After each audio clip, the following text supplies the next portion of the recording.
Hello, good morning. অনেক দিন পরে আজকে আমি ভিডিও করছি। কতদিন আমি ভিডিও করিনি। আমার মন মেজাজ খুব খারাপ ছিল। যাই হোক কেন? কারণ মেয়েটা চলে গেছে বলেই মন মেজাজটা খারাপ। তো যাই হোক সকালবেলা আমি আজকে সকালটাই আমি আজকে তোমাদের সাথে স্টার্ট করলাম যে আম তোমাদের তোমাদের সাথে কথা বলতে, বলতে আমি আজকে কাজটা শুরু করলাম।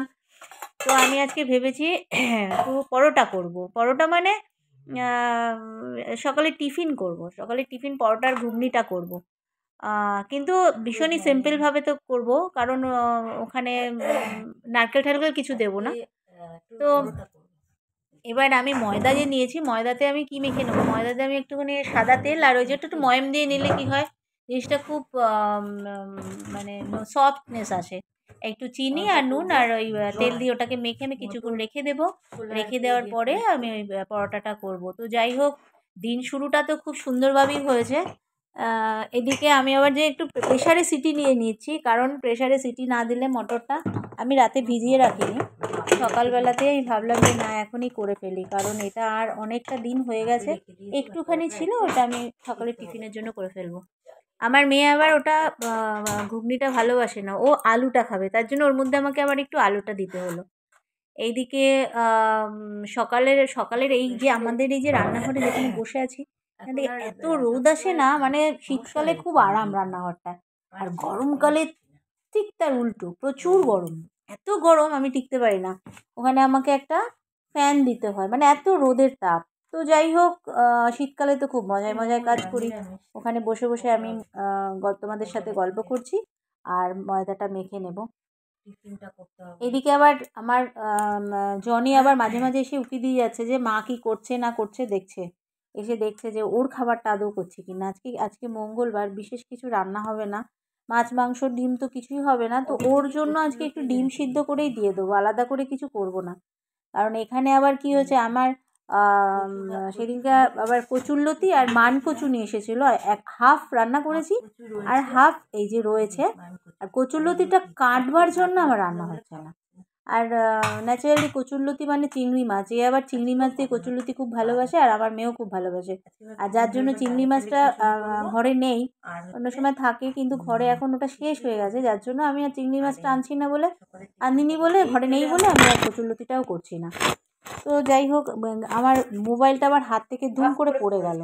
পড়ে গিয়ে যাই হোক আমি ধরতে পারিনি, কারণ ডান হাতে আমার আটকা রয়েছে, হাতে আটা রয়েছে, তার জন্য চেক করতে পারছি। তো প্রায় মাখা হয়ে এসেছে।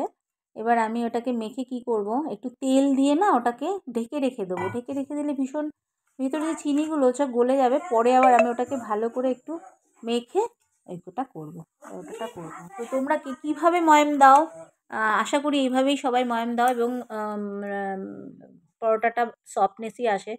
তো যাই হোক, সকালবেলা থেকে আমি যে কাজ স্টার্ট করি, ভোরবেলা ঘুম থেকে উঠলে আমার কাজ অনেক তাড়াতাড়ি হয়ে যায়। কিন্তু আমার এখন যেহেতু মেয়ের স্কুল ছুটি, দেরি হয়ে যায়, রেগুলার দেরি হয়ে যাচ্ছে। আর রোজ সকালবেলা আমার কাজ করতে দেরি হচ্ছে। এখানে সিটি মেরেই চলেছে। এ আর সিদ্ধ হওয়ার নামে নেই। তা আমি আবার ভাবলাম যে দূর বন্ধ করে এটাকে চাপা দিয়ে রেখে দিই, তাহলে একটু আস্তে আস্তে সিদ্ধ হয়ে যাবে। মটরটা খুব মানে আগের দিন ভিজিয়ে না রাখলে হয় না। হাত থেকে পড়ে গেছে মোবাইলটা পড়ে গিয়ে সব উলটপালট হয়ে গেছে। তো আমি আবার জনি আবার বারবার ঘুরে যাচ্ছে। বাবু কই? দেখি তো। এই যে এসে গেছে জনি। তুমি খেয়েছো? চাদর করো আমাকে। Very good. ছানা ছানা পুটু বাবা, গুদি বাবা, ছোনা বাবা।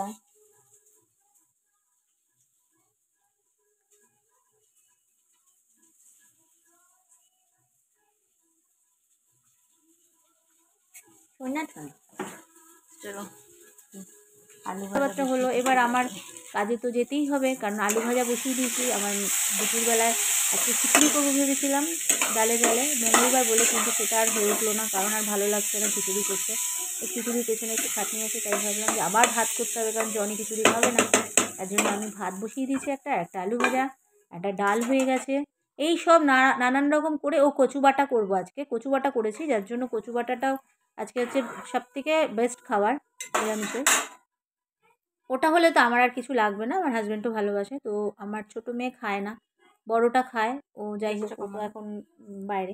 তো যাই এই হচ্ছে আমাদের আজকের মর্নিং লাইফস্টাইল, ঠিক আছে? আজকের মর্নিং লাইফস্টাইল। ও আবার এসে বসে আছে যে মা কখন খেতে দেবে, ওকে একটু আদর করো। ও সবসময় চায় যে ওকে সবসময় আদর করি। আর ওর বাবাকে দেখলে যদি বলে যে বাবুটা, সঙ্গে সঙ্গে ও শুয়ে পড়বে, মানে পা উঠিয়ে শুয়ে পড়বে যে বাবা আমাকে সারা পেট বুক জুড়ে আদর করো। মানে এত আদর খেতে ভালোবাসে, আরাম সবসময় এত আদর খেতে ভালোবাসে। আমাদের সামনে এরকম করে চুপ করে বসে থাকবে। আর আমার ছোট মেয়েকে দেখলে ওর হাত টেনে টেনে নিয়ে ওকে খেলতে চেষ্টা করবে, মানে খেলতে খুব ভালোবাসে। তো এই হচ্ছে আমার জনির অ্যাক্টিভিটিস, ভীষণই ভালো, খুবই ভালো লাগে, কমপ্লিটের দিকে ভালোবাসি। ভেবেছিলাম ডালে চালে খিচুড়ি করবো, কি হয়, কারণ ভেবে দেখলাম যে খিচুড়িটা করতে গেলে এখন আমার অনেক কিছু করতে হবে। তো ডাল, আলু ভাজা, আর একটা কচু বাটবো, এই হচ্ছে। আর আলু চিপস বেরোবো, একটু আলু চিপস নিয়ে আসবো। তো আজকে মঙ্গলবারটা এইভাবে কাটিয়ে দেবো। জানি না জনিকে আমি কী দেবো, ওকে ডিম দিয়েই দিতে হবে আজকে। তো ফ্রিজে একটু মাছ রান্না আছে, ভাবছি ওটা দিয়ে ওকে আজকে দিয়ে দেবো।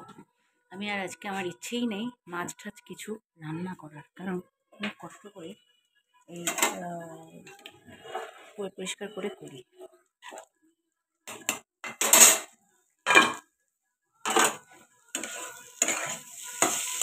একটু কম তেলে রান্না করি। আলু ভাজা ওই আছে না, ডুবো তেলে করবো, আমি সব করি। দেখো আলু ভাজা করছি, কত এইভাবে আমি করি। আর কচু